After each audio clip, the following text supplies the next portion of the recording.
Well, hello, Culture Makers. My name is James Meehan, and this is Kaitlyn Caffrey. And today we are talking about how to deal with frustration. We're talking about Kim Kardashian. We're talking about the World Cup. It's going to be a great episode, and we hope that you enjoy it. Yep, there will be singing. Stay tuned. We are here, and we are talking about an emotion that I'm pretty sure we all feel. Nope. At different points. Never felt it. James has never Stoic. felt it, ever. Unemotional. Robotic, some might even say. That sounds Christ-like. We're talking about frustration. Do you say fra? Fra. Do you pronounce the FR, or do you say frustration? I say frustration. Okay. Do you, in the comments, pronounce the R or not? My wife, her pet peeve is when people don't say the R. So I just want you to know, if you don't say the R, you frustrate my wife. For those of us who do feel the emotion of frustration from time to time, Come on. how do we actually deal with it? Right, which is important because it's such a common emotion. Yep. Right, like anger, jealousy, being disrespected, being embarrassed, being scared even. Like all of these different things can sort of get summed up in frustration. Sure. Because it kind of is this catch-all for everything. So it can be really helpful to identify some of the more specific things, but in the moment, when you are feeling your blood pressure start to rise, your fists are starting to clench, what do? Yeah. Well, you do what my friend Daniel Tiger from Daniel Tiger's Neighborhood was learned. taught by his mother. You sing a song. When you're feeling mad and about to roar, take a deep breath and count to 4. 1, 2, 3, 4. Ooh. And breathe out. And by the time you're done with that song, all the frustration goes away. That's not actually how it works, but there is deep wisdom in this little jingle from Daniel Tiger, a show made for little kids that I know about because my son's obsessed with Daniel Tiger. The deep wisdom actually comes from the book of James. Come on. Where James, brother of Jesus, early Christian leader, writes about how we are to be slow to anger. We're to be slow to speak, but quick to listen, because human anger does not produce the righteousness that God desires. Come on, so somebody. frustration is a real thing. Yeah. But when we start to feel it, one of the most important things we can do is actually slow down, pause long enough to breathe, and get a more realistic sense of what's happening around us. Because when emotions are high, wisdom is often low. So and true. so what we need to be able to do is kind of navigate the emotional things that are upsetting us, slow down, and then think a little bit longer about how to proceed. Otherwise, we're just going to do something dumb, which is going to cause more problems, which is going to make us even more frustrated in the process. Yeah, I need to tell a story at this point. My mom also sang a song to me. Whoa! When I was feeling frustrated. No way, come on! Moms of the world unite! But the problem is that the song made me feel more frustrated. When I was like feeling irritated about something that was happening, she would sing, have patience, don't be in such a hurry. When you get impatient, you only start to worry. Remember that God is patient too, and think of all the times that others must wait on you. Dang, let's go! And I would get so mad. Right, because the last thing anybody who's frustrated wants to be told is, be patient, calm down, it's not a big deal. So how do you help other people that are dealing with frustration? Don't start singing a song to them. Sing a song to yourself, but not to other people. When other people are frustrated, I think one of the best things you can do is give them space to process their emotions. That's good. Right? Be patient with them, not by telling them to be patient, but by understanding that frustration is a very real thing that we all deal with. Now, the worst thing that we can do is rush into a solution because like we already said, when emotions are high, wisdom is low. And so when other people are frustrated, we might feel this urge to help fix their frustration. But in doing so, we're going to sing a song about being patient, and it's just going to make them even more frustrated. So how do you deal with frustration? Our suggestion is that you slow down, you take a deep breath, and you think about what you're going to do next. And specifically, you think about what is going to help me deal with this frustration in a healthy way. That's good. And not actually create more problems down the road that maybe I don't see because I'm not thinking clearly because of how overwhelmed by emotions I might be. Something that I learned recently is that the actual definition of frustration is the feeling of being upset or annoyed, That's especially because of the inability to change or achieve something. Interesting. That last phrase, like the inability to change or achieve something, really stuck out to me. Right, that's good. Because I realized that like a lot of times when I'm feeling frustrated, like there's something fair to it. Like something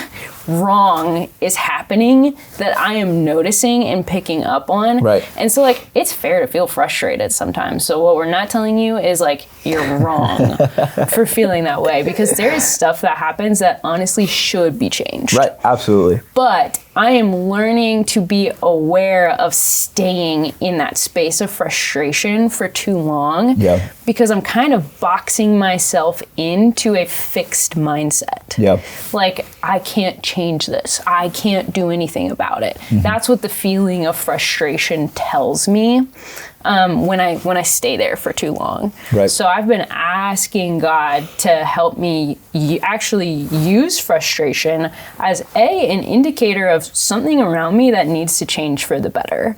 And B, as an indicator of places where maybe I have a fixed mindset instead of a growth mindset, because I want to be someone who is constantly moving and changing and growing to become more like Jesus. That's great. When it comes to you dealing with frustration, take some time to process through how you're feeling.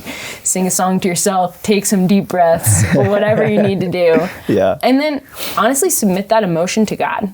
And see if there is a change that he is asking you to make.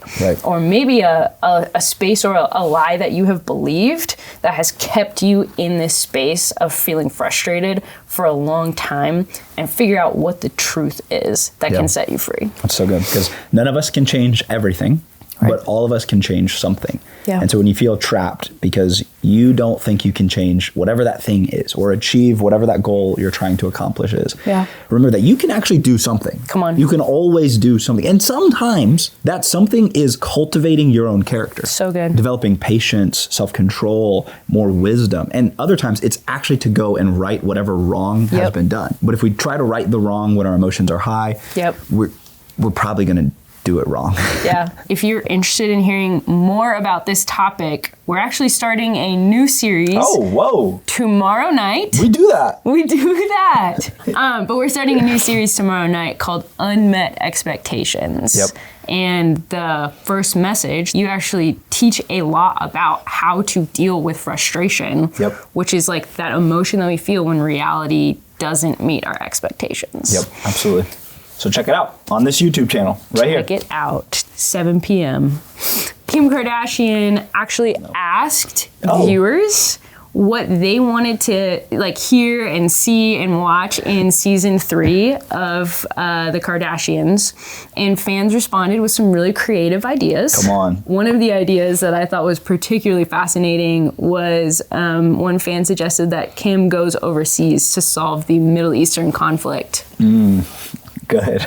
That has been going on for, thousands of years. I'm sure they mostly did it as a joke.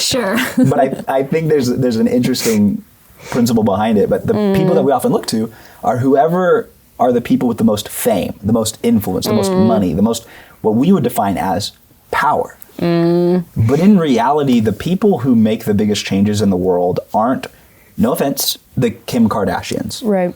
They're not the people that are really successful online. They're not the people who make tons and tons of money. They're not the people who have their own name brand items. It's usually people who are working humbly and quietly behind the scenes. Come on! It's those kinds of people who see an injustice, are frustrated by it, manage their frustration in such a way that they can step into the problem and bring a real solution. And most of the time, they don't start with this big, giant dream of changing the entire world. It's, I'm going to do something small right here within my power. Think about like Gandhi. He's a dude who said, I'm going to just practice nonviolent protest. And that created so much traction that actually changed his entire nation. Think about Martin Luther King Jr. Yep. Again, he's somebody who saw these injustices and said, I'm going to do something about this in my church. Yep. Because before he was an activist, he was a pastor. That's good. And he said, we're going to create a church community that values other people, not by the color of their skin, but the content of their character. Right. And then I'm just going to invite other people to do it because there's other things that are happening and we're going to start this movement. It starts really small. It grows really slowly, but eventually there's no denying that something significant has taken place. Almost like the kingdom of God. Ooh. Come on, somebody. It's kind of like a mustard seed. That when you plant it, it's the tiniest of all seeds. But by the time it's fully grown, it's this tree large enough for all the birds of the air to find rest in its branches. This is what Jesus has invited us into. To not point to celebrities to solve our problems, but for us to become saints. Yep. To become people who are actually doing the work of God in our communities. Yep. And if we keep at it, then maybe, possibly, God might use us to do even bigger things than that. Come on. But there's no denying that the small things in the kingdom of God are big things. Yeah. And so, Kim Kardashian, good luck. Do your thing, whatever it is. Whatever it is. And we're going to do our thing, being culture makers. Yeah, let's freaking go. The World Cup this year is actually being held in a small country in the Middle East called Qatar.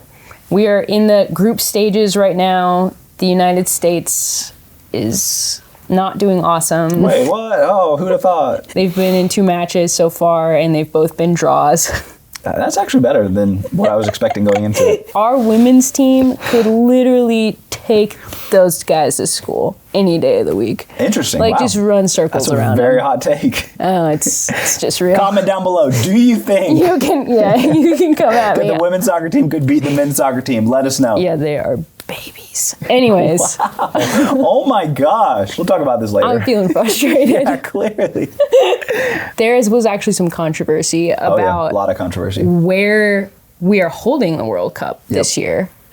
For some of those human rights reasons. Qatar is a country in the Middle East where things like slavery, kind of treating women in a certain way, those are normal there.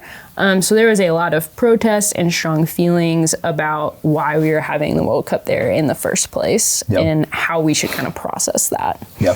And there's some people who are going as far as to say, like, we're going to boycott it altogether. Right. Other people are kind of just like, I don't care. I just am here for the sport. And, you know, with all of this, I think it's important to think about what kind of person do you want to become?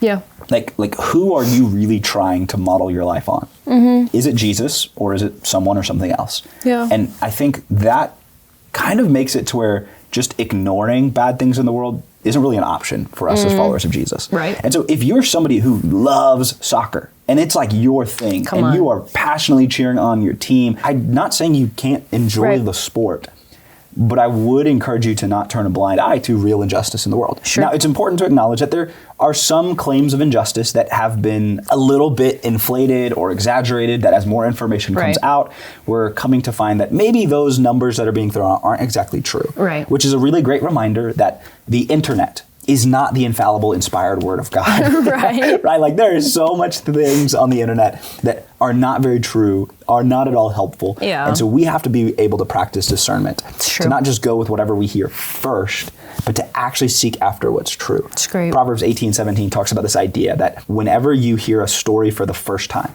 wherever you hear it from, that person's going to sound really, really right. And then when you hear the other side of the story, you start to see the full picture. Right. And so what I would encourage you to do when it comes to things like this is not just settle for the headlines or what your crazy cousin said at Thanksgiving, but actually go for what's true. Do a little bit of extra work, a little bit more research, so that you can figure out what is the real problem. How can I begin praying for the people affected by it? Right. And then what things can I do within my sphere of influence to be a change agent in my world? Because again, we can't do everything, but all of us can do something. Right. And so if you're just enjoying it, enjoy it. Absolutely. But recognize that we live in a world where injustice is real, and we've been called by God to be the kind of people who make a change for the better. Speaking of all of these things, we have gotten to relate all of these things back to the original question of how do we deal with frustration? Right. So as we walk away from this episode, would there be like a challenge, something to try that we can grab hold of and move into the rest of this week. Yeah, I mean, I would encourage all of you to join us again here on this YouTube channel tomorrow night, 7 p.m. For the first week of our series on the expectations. Because here on Culture Makers, we talk a lot about how to think Christianly about what's happening in culture. In our messages, we mostly just talk a lot about Jesus in the Bible because we believe that when we are spiritually centered and grounded, God can do way more through us than if we aren't. The second thing is, man, figure out a plan of action for when you start to feel frustrated. It's great. Because your feelings are real, but they are not always reliable, right? When emotions are high, wisdom is low. So plan in advance, pre-decide how you're going to respond to a time when you're frustrated. It's great. So that hopefully your response can create less frustration and not more frustration because we've all done it and we've all seen it where people react out of their frustration and they just end up making everything worse in the process. So put a plan of action in place. Think about how you're going to respond the next time you feel frustrated. So that's all that we have for you on this episode of Culture Makers. Be here tomorrow night at 7 for Unmet Expectations, and then we'll be back here next week for another episode of Culture Makers. See you then. See you.